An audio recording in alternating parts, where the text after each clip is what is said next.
Goeie.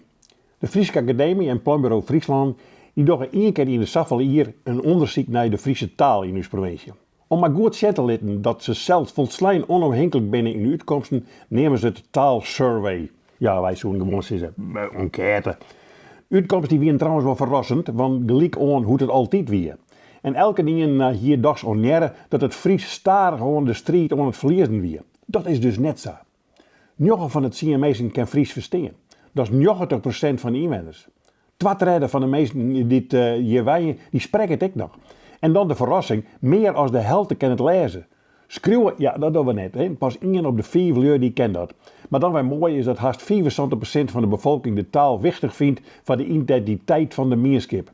En denk net dat dit onderzoek flauwekul weer, zou 2700 mensen dan vregen.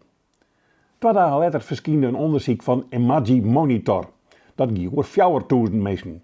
Dat weer net hetzelfde, denk ik. Want de uitkomst van dit onderzoek weer dat de Friese taal een behindering is voor een groei van de economie. Dat wij het Fries wollen broeken, dat zou een behindering wezen voor de komst van mensen van de buiten de provincie. En daar schijnt de stijging van de economie van aan te hingen.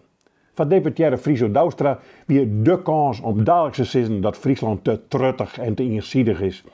Met al dat scootjeszielen, keertsen, suikerballen, met wat weer haar, mooie romte en dat alles ik nog in het Fries is.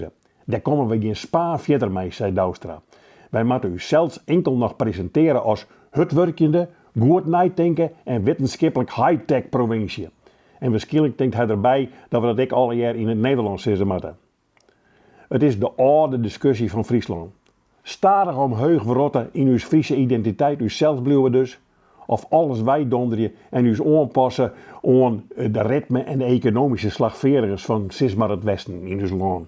Nou, dit jullie dat die dat willen, daar maar heen gaan of daar blijven.